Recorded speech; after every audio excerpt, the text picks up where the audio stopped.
Internet di Indonesia tumbuh pesat. Asosiasi Penyedia Jasa Internet Indonesia, APJI, melansir, tahun 2012 di Indonesia terdapat 63 juta pengguna internet aktif, atau tumbuh sekitar 15% dari tahun sebelumnya.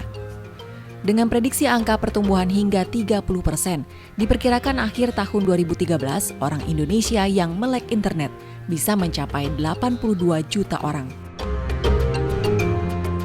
Internet di Indonesia mulai dikenal akhir era 80-an.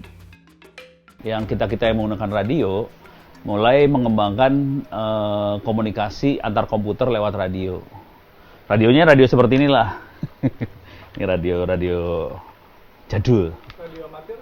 Iya, ini radio amatir. Kebetulan frekuensinya macam-macam, ada banyak sekali. Yang saya pegang ini kebetulan yang di VHF. Ketika media massa direpresi Orde Baru, radio siaran luar negeri dan internet menjadi media alternatif. Salah satunya mailing list Apa Kabar. Nah, Apa Kabar menjadi penting karena dia adalah salah satu yang paling konsisten tiap hari. Entah itu dari Wall Street Journal, entah itu dari media di dalam negeri, Kompas, apa segala macam, dia angkat gitu ke dalam mailing list dia dan disebarkan sebagai berita. Juli 1994, majalah editor, tabloid Detik, dan majalah Tempo dibredel rezim Soeharto. Salah satunya karena memberitakan pembelian kapal perang bekas dari Jerman Timur. Sebetulnya saya sempat ngeri juga sih, ngapain sih di media lagi gitu loh. Saya sudah terbredel beberapa kali gitu kan. Rasa-rasanya kok kapok gitu loh, main di media lagi gitu.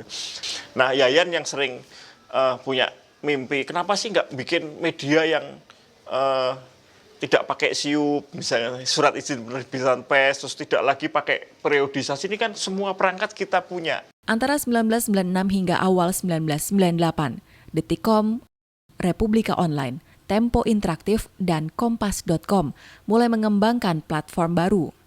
Bukan semata-mata menghindari siup dan represi, juga antisipasi bisnis. Di internet rupanya tidak terlalu dikontrol.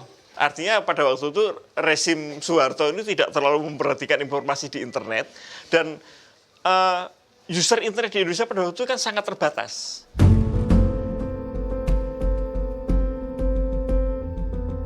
Jurnalisme online menemukan momentum dan menjadi saksi bagaimana Orde Baru digulingkan.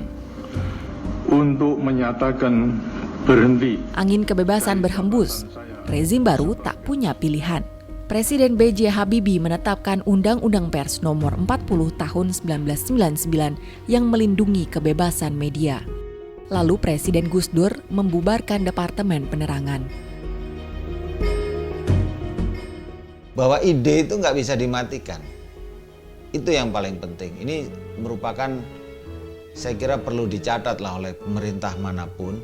Jangan pernah mematikan ide, karena percuma. Teknologi akan menyediakan jalan keluarnya. Nah, itulah yang kami alami. Jurnalisme di internet telah menjadi bisnis baru. Sebagian berada di bawah bendera perusahaan-perusahaan media besar. Apakah ini menguatkan spirit pilar keempat atau hanya fenomena konsolidasi bisnis belaka?